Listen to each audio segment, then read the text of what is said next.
Kan hari ini kita sudah ada di bulan Hurum. Allah Subhanahu wa taala menyatakan di dalam surat At-Taubah, nanti saya tidak perlu jelaskan karena waktunya panjang. Di dalam surat At-Taubah, surat yang ke-9 ayat yang ke-36, Allah menjelaskan bahwasanya di dalam 1 tahun itu ada 12 bulan. Dan itu ditentukan oleh Allah ketika sebelum diciptakan langit dan bumi, fi lauhil mahfuz. Ya kita nggak tahu sejarahnya gimana. Kenyataannya semua orang juga menggunakan 12. Hanya kita gunakan dengan diawali dari bulan Muharram. Ya terus, nah, sekarang ini ada kalau khusus bulan haramnya 12 bulan yang haram itu adalah bulan yang dimuliakan. Ada juga yang mengartikan bulan suci. Kalau Ramadan bulan suci atau enggak? Bulan Ramadan bulan suci enggak? Enggak. Bulan yang diberkahi oleh Allah. Cuma di kita nyebutnya bulan suci. Atakum syahrul mubarak. Datang kepada kalian bulan yang diberkahi, dirahmati oleh Allah. Ya. Makanya ada ulama yang membagi, yaitu awalnya adalah rahmat. Yang keduanya lupa, maghfirah. Ada yang ketiga itqanu minan nar, yaitu puncaknya ibadah dengan diselamatkan kita dari api neraka. Nah, itu pembagian-pembagian. Tapi khusus bulan yang dimaksudkan dalam surat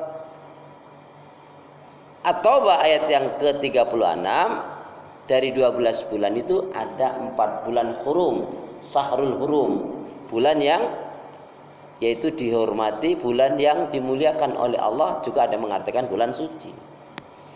Apa pelajarannya? Singkatnya, yang pertama jelas kita dilarang untuk melakukan kesyirikan. Dan ini nanti bentuknya kezaliman. Di bulan haram itu tidak boleh berperang kecuali diperangi. Tidak boleh berbuat kezaliman. Tapi kalau dibalas kezaliman itu boleh kita balas. Kalau ada yang melakukan kezaliman kita balas. Hanya ingat, kezaliman kalau bentuknya kata-kata, ucapan, nggak boleh kita balas. Misalkan dia mengatakan kata-kata yang buruk, kita balas, lu yang parah. Nggak boleh. Kita boleh marah kalau Allah yang dihina, Rasul yang dihina, Islam yang dihina, Al-Quran yang dihina. Tapi kalau kita hanya dikatakan na'udzubillah min dzalik bla bla bla bla bla, diamin aja. Orang Betawi bilang antepin aja, mau dipikirin. Ya. Tapi kalau Islam yang dihina, Allah yang dihina, Rasul yang dihina, Al-Quran yang dihina, wajib kita marah. Nah, jadi tidak boleh berperang, jangan berbuat kezaliman. Kemudian pesan yang ketiga adalah yaitu agar kita meningkatkan keimanan dan ketakwaan. Itu intinya ya. Hanya anjurannya di bulan haram ini kita ya berusaha untuk meningkatkan sebanyak mungkin kebaikan-kebaikan ibadah dan amal soleh. Jadi ingin saya cepatkan saja keterangan kita agar kita beralih pada poin yang lain. Paling tidak ada 11 kebaikan yang hendaknya dilakukan oleh setiap pribadi muslim muslimah. Ya. 11 kebaikan yang hendaknya dilakukan oleh setiap muslim dan muslimah. Apa 11 kebaikan itu? Pertama, sholat malam, sholat tahajud. Pertama, menjaga wudhu. Menjaga wudhu bukan nahan kentut. Ya. Kemudian yang kedua adalah qiyamul lail, sholat malam, sholat tahajud. Malu mengatakan cinta kepada Rasul, belum pantas mengatakan cinta kepada Rasul kalau masih jarang sholat malam, sholat tahajud. Mau diberkahi, mau dirahmati oleh Allah, mau diangkat derajatnya, termasuk disehatkan badannya dan dilapangkan rezekinya, sering-seringlah tahajud. Amin. Masa nggak bosan-bosan sih tidur? Masa nggak sempet sih hanya ngambil sedikitnya 2 rakaat?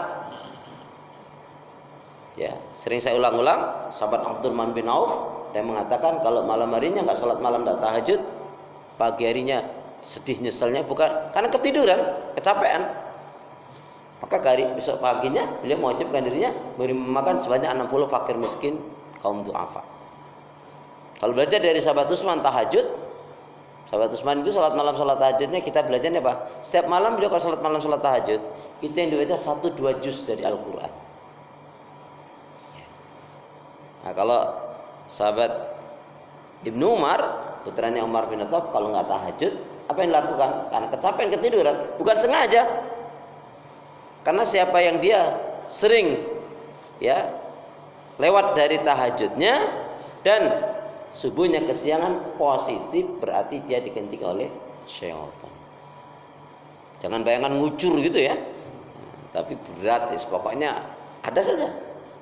Makanya satu rahmat Allah Subhanahu wa taala kalau kita bisa menjaga sholat berjamaah, yaitu apalagi subuh disaksikan oleh para malaikat. Sholat itu aslinya berat bagi orang munafik, semua sholat. Jadi memahami hadis itu bukan hanya 1 sholat, 2 sholat saja. Semua sholat pada hakikatnya bagi orang munafik berat. Lebih-lebih isya dan subuh. Maka andaikan sekiranya mereka tahu besarnya pahala yang Allah berikan, dia akan mendatangi meskipun dengan merangkak-rangkak. Ya. Sahabat Sya'ban itu rumahnya sangat jauh sekali dari masjid, tapi beliau tidak pernah yaitu telat dari masjid. Dan beliau punya ciri khas selalu ngambil yaitu di ujung yang sebelah kiri. Ya. Kenapa? Kok kamu situ? Salah satunya saya nggak ingin terganggu dan saya nggak ingin mengganggu orang.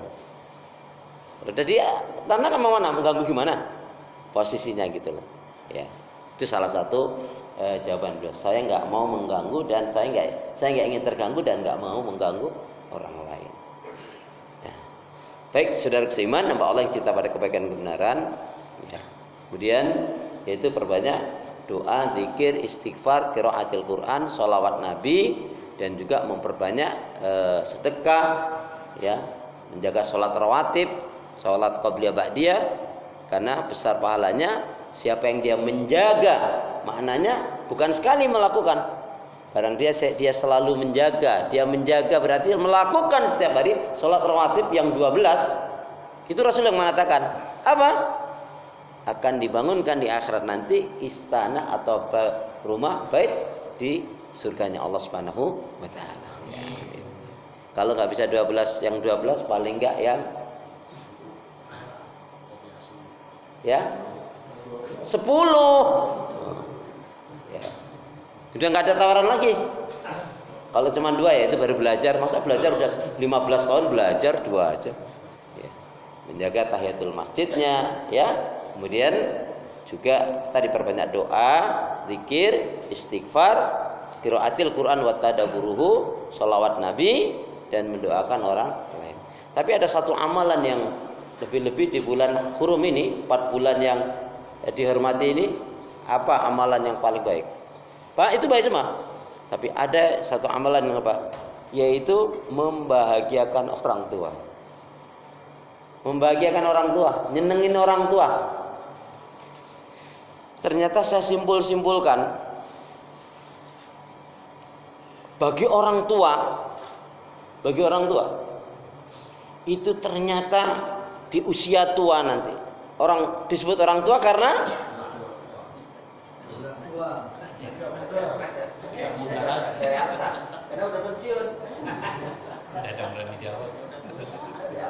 disebut orang tua karena memang karena dia punya anak.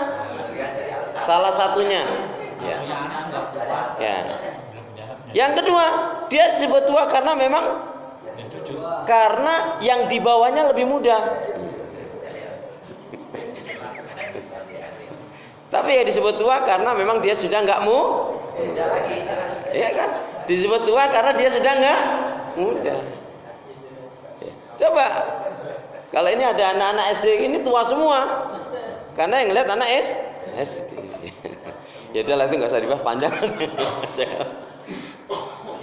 Apa yang menarik? Ternyata semua orang tua dan para ulama itu bahasanya gini. Ya. La yanfa. Enggak ada manfaatnya kalian punya anak yang al-ghani, kaya raya. Anak yang cerdas, anak yang pintar. Anak yang digolongkan termasuk pejabat,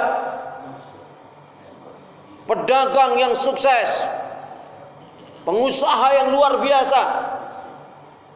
Nggak ada manfaatnya bagi kalian di usia tua kalian. Yang kalian butuhkan cuman anak yang bakti kepada orang tua, anak yang perhatian terhadap orang tuanya, bahkan anak yang ketika dia bisa menghantarkan dalam kematiannya, yaitu anaknya ada di sekelilingnya, bahkan termasuk anak yang mensolatkan jenazah kalian.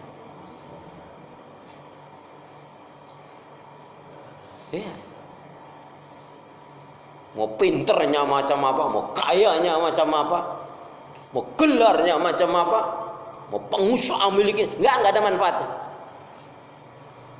Kalau dia tidak bakti sama orang tua, kalau dia nggak sopan sama orang tua, kalau dia nggak baik sama orang tuanya, itu salah satu rahasia setelah Allah menyatakan wa qadha rabbuka alla ta'budu illa iyyahu wa bil walidaini ihsana.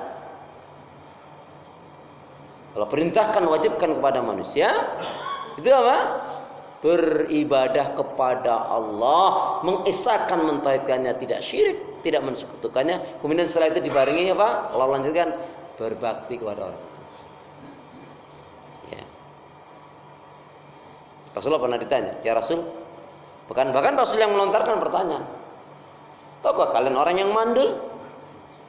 Siapa orang yang mandul? Orang yang nggak punya anak. Semua jawabnya sahabat Nabi begitu, tapi Nabi nggak mengatakan begitu. Orang yang mandul sebenar-benarnya mandul bukan yang nggak punya anak, walaupun anaknya banyak.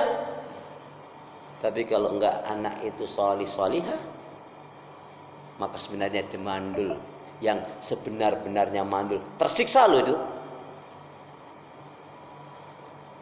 Karena pada hakikatnya betul, memang nggak ada yang di dunia yang paling menyayangi kita kecuali orang tua kita.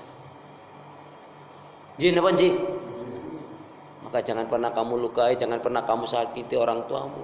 Buat orang tuamu seneng, buat orang tuamu senyum. Kalau kamu nggak bisa membahagiakan, jangan menyakiti. Bahasanya Allah tandes banget kan? Enggak, cius cas, Imam Syafi'i mengatakan, nggak boleh anak itu mendebat, membantah orang tuanya. Kalau ada selisih saja yang sifatnya duniawi, anak itu tetap merendahkan suaranya, nggak boleh angkat suaranya. Apalagi sampai ini urusan saya. Diam. Ya. Ketika orang tua dibentak itu, ya Allah, luka hatinya. Kalau orang tua ngangkat tangan, ya Allah, cabut keberkahan anak ini, rumah tangganya atau kehidupan, ngeri dah habis. Ya, maka sampai-sampai kalau orang mengatakan tuh Allah mewakilkan orang tua itu adalah di dunia ini. Makanya ridha Allah fi ridhal walidain, wasuqtullah fi suqtil walidain. Ya. Nah, ini di antara bulan Hurum yang perbanyak kita baik. Ayo koreksi diri. Ya. Yang paling kehilangan nanti kalau kita mati duluan, ya orang tua kita. Aduh anakku. Sedihnya orang tua itu ketika anaknya meninggal. Enggak sesedih ketika orang tuanya meninggal. Sedih mana maksud saya? Anak meninggal, orang tua sedih, atau orang tua meninggal, anaknya sedih? Lebih sedih mana? Sedih mana? Sudah pernah ngalami? Oh itu. Umur berapa bang? Anak umur 30 ya. Sedih sekali ya bang. Kenapa kalau orang tua meninggal kok anaknya nggak begitu sedih, kenapa? Apa? Warisan? Malah ada loh anak kurang ajar. Bapak ibunya sakit ini, kapan si tua ini mati? Itu kurang ajar. Itu jahiliyah banget itu. Karena dia ngarep apa? Ngarep apa?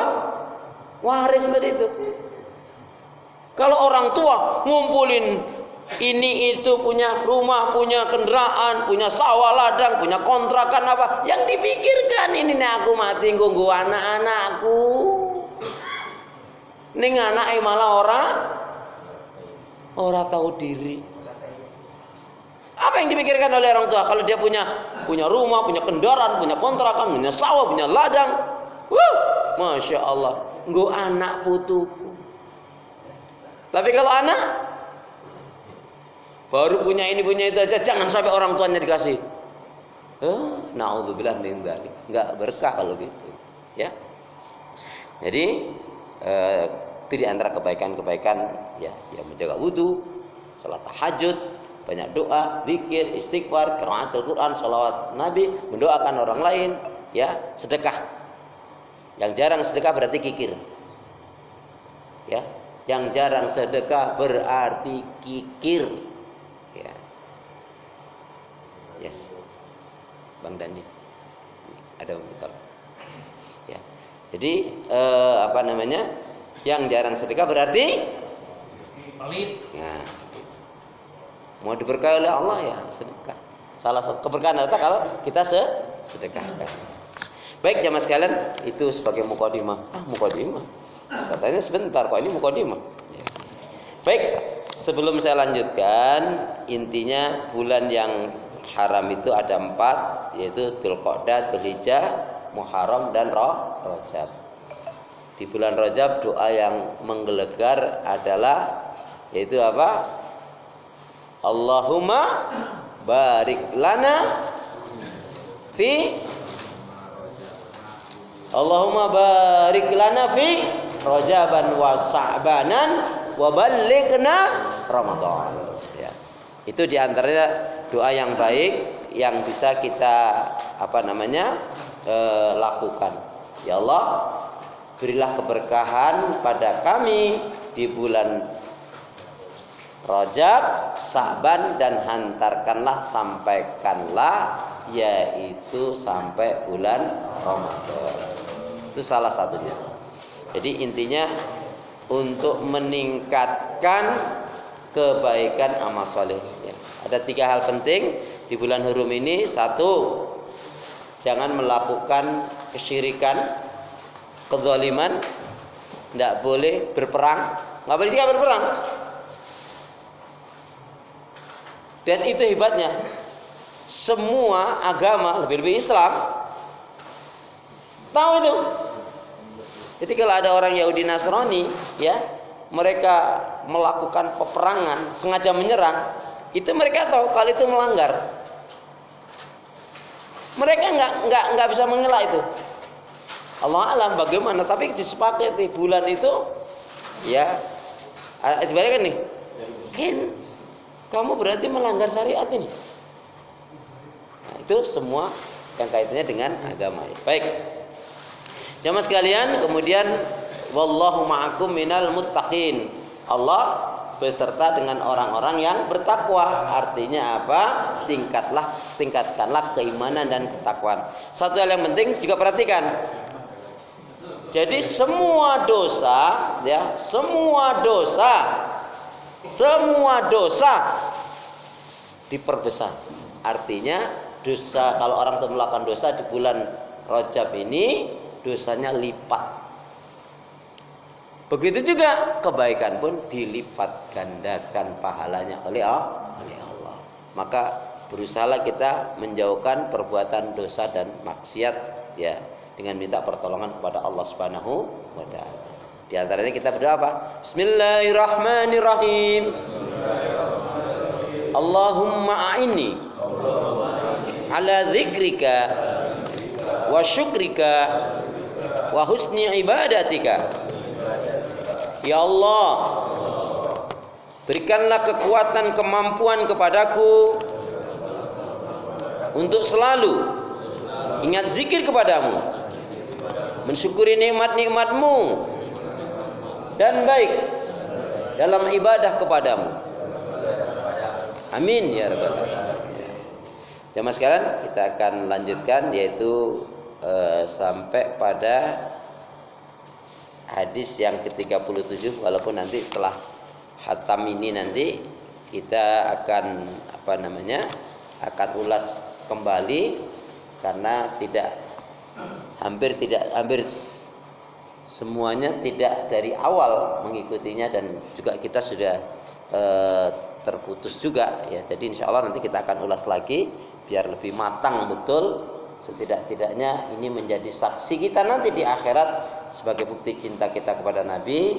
Jamaah Masjid Al-Izzah yaitu telah khatam yaitu kitab hadis arba'in ya. Nah setelah itu syukuran gimana Pak Bendara? Mantap ya. Jadi syukuran ya nanti di mana disepakati membawa masing-masing menunya. Nah. Jangan di rumah, di sini. Nah, cuma nanti menunya dibawa apa yang satu? Yang satu bawa nasi kebuli misalkan, yang satu bawa sate misalkan, yang satu bawa diri. Ya udahlah, nggak usah dilanjutin kalau itu. Mbak diri kafe bawa diri. Kok antum bawa apa? Ana bawa diri sama katanya. Loh kafe jebule podo. Astagfirullahaladzim. Baik ya. Jadi hadis yang ke-38